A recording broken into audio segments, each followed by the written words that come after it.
Todo ditador e pessoas de má índole, uma hora eles acabam esticando a corda demais, porque eles são movidos pelo ódio, movidos pelo mal, movidos pela sensação de poder que tem.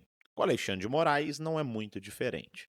Pois bem, ele esticou muito a corda no dia de hoje. E esticou a corda não só aqui no Brasil, porque a gente já sabe que ele tem problemas gravíssimos nos Estados Unidos, está respondendo alguns processos lá, tem a questão do Felipe G. Martins, enfim, muitas das coisas que ele está fazendo no Brasil está atingindo outros países e esses países não estão gostando nada da atitude dele. A questão é que ele esticou de novo a corda, e agora com a Europa, para ser mais exato, com a Espanha.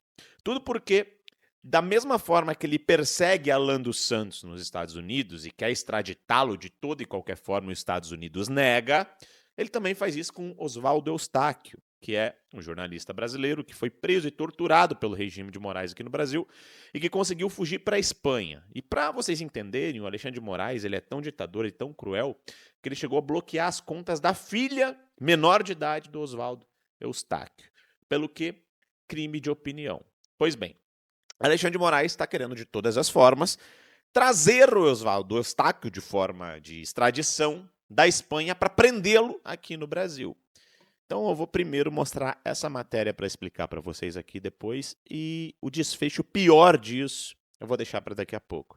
Prestem atenção nessa parte aqui. Informação de momento. Espanha vê motivação política e nega extradição de Oswaldo Eustáquio. Há um pedido de extradição para que ele seja enviado para o Brasil. Este é Oswaldo Eustáquio. Sabe o que aconteceu? A Justiça da Espanha negou esta extradição. A Procuradoria, espécie do Ministério Público lá da Espanha, já havia recomendado à Corte, à Suprema Corte, que não extraditasse Oswaldo Eustáquio. Então a Corte acaba de seguir a recomendação da Procuradoria e negar essa extradição. Deixa eu trazer aqui mais detalhes. A Audiência Nacional da Espanha, que é a mais alta corte do país, concluiu que o jornalista Oswaldo Eustáquio não deve ser extraditado ao Brasil e aponta que o pedido do governo aqui do Brasil para fazer essa extradição tem, entre aspas, evidente conexão e motivação política. A decisão a qual a CNN teve acesso é de segunda-feira e encerra o caso no país europeu. Então, acabou. Na Espanha, não tem mais como recorrer. Pois bem, gente, o Oswaldo Eustáquio, como eu disse, está sendo perseguido pelo Alexandre de Moraes por crime de opinião. Coisa que em países democráticos não deveria ser crime, nem aqui no Brasil. Mas, infelizmente, no regime de Alexandre de Moraes, você não pode falar, você não pode criticá-lo, enfim. E aí, pediu a extradição dele e a Espanha, a Justiça da Espanha disse, não, nós não vamos extraditá-lo, porque, obviamente, isso é por questões políticas. O que o Oswaldo fez aí no Brasil não é crime aqui na Espanha, então não faz sentido nenhum nós mandarmos um inocente para o Brasil e ainda eles citam. Se a gente extraditá-lo, ele corre risco de ser maltratado aí no Brasil por uma coisa que não é nem crime na Espanha. Bom, vocês entenderam a parte do Oswaldo Eustáquio. Acontece que o Alexandre de Moraes, não satisfeito com essa questão, achou que no supremo poder que ele tem, porque ele não é mais um ministro do Supremo Tribunal Federal no Brasil, ele é um ministro do Supremo Tribunal Mundial. Ele chegou e tinha um preso da Espanha aqui no Brasil, só que condenado por tráfico. Veja bem, um é crime de opinião, o outro é tráfico.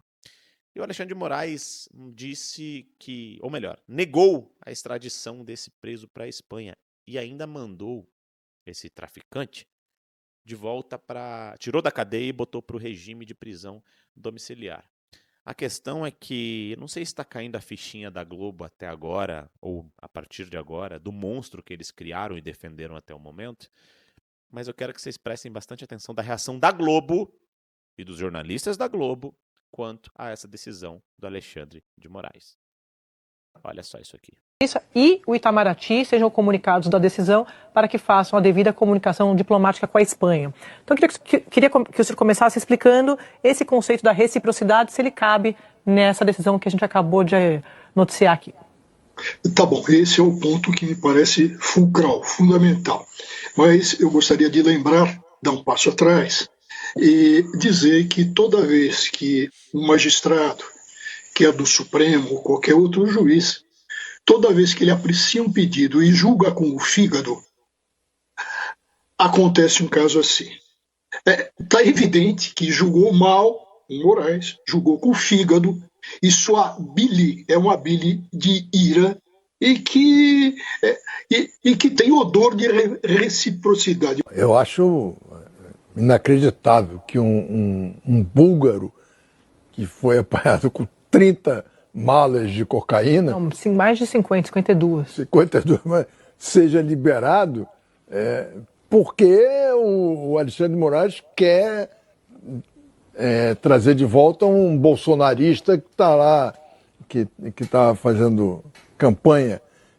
Acho absurdo, acho essa troca realmente sem sentido nenhum, não tem. E outra coisa, o fato da Espanha ter dito oficialmente que lá esses crimes não são crimes, é também um sinal de alerta, né? Nós não estaremos sendo exagerados demais nesse combate ao uso das redes sociais no sentido político. A gente não está misturando liberdade de expressão com crime. Eu acho que a gente precisa também pensar um pouco sobre isso, sobre a visão do que é crime quando se trata de uma oposição política. Pois bem, né, gente? Agora parece que tá caindo a ficha da Globo de, será que passamos dos limites? Será que nós não estamos sendo pesados demais? A Espanha não é crime. Nos Estados Unidos não é crime. Na Europa não é crime. Em todos os países livres do mundo, você criticar um magistrado ou um político não é crime. Aqui no Brasil, uma pessoa que critica Alexandre de Moraes é usada como moeda de troca. Olha só, para que ele envie para o país de origem um cara que foi pego com 52 malas de droga. Esse é o ponto. Será que agora que está caindo a ficha dessa gente? Achei interessante também o comentário anterior que ele julga com o fígado e sua bile está cheia de ódio. Só agora vocês estão percebendo isso? Só depois desse caso? E não é só isso que envolve o Alexandre de Moraes que vazou hoje, não. Porque, olha só, confira as mensagens inéditas que revelam medo de assessor de Moraes. Aí eles continuam falando aqui, ó. Mensagens obtidas pela Polícia Federal na investigação sobre o perito Tagliaferro, Eduardo Tagliaferro, né, ex-assessor de Alexandre de Moraes no Tribunal Superior Eleitoral, revelam que ele temia ser preso por ordem do ministro ou até morto caso contasse publicamente o que sabia. Em conversas particulares que manteve ao longo do ano passado com sua mulher, Tagliaferro expressou medo do chefe, ou seja, ele falou para a esposa que tinha medo de Alexandre de Moraes. Ele era o assessor direto do Alexandre. Olha as mensagens. Ele prende, ele solta quando ele quiser, como ele quiser. Com o Ministério Público, sem Ministério Público, com acusação ou sem acusação. Parece que a vida é boa para quem é ruim. Cheguei a essa conclusão. Minha vontade é chutar o pau da barraca, jogar tudo pro alto, meter o louco e não fazer mais nada. Mas não posso, tenho as meninas. Olha só, ele temia, inclusive, pela família dele, quando se tratava de Alexandre de Moraes. Mas antes de eu morrer, tenho que contar tudo de Brasília, só falta isso. O resto, mesmo eu sofrendo, já coloquei cada um no seu lugar. Sabe que hoje, se eu falar algo, o ministro me mata ou me prende. Ele é um filho da puta. Veja pelo Cid. Falou em um grupo privado, algo que nem seria crime. Somente comentou uma verdade e o filho da puta mandou prender ele de novo. Esse é o ex-assessor do Alexandre de Moraes, nem dando com a língua nos dentes. Foram mensagens trocadas com a própria esposa, temendo pela vida e pela família. Esse é o Alexandre de Moraes. Não é aquele defensor da democracia que a esquerda pinta. Esse aqui, essas mensagens foram obtidas e estão públicas. Tudo isso que eu estou mostrando aqui está público. Até se acontecer alguma coisa comigo por causa desse vídeo, quero deixar claro. Tudo que eu mostrei é público, matérias jornalísticas, da Globo, né, da Gazeta do Povo. Mas esse aqui é o Alexandre de Moraes, que eu queria mostrar para vocês. Forte abraço, até o próximo vídeo.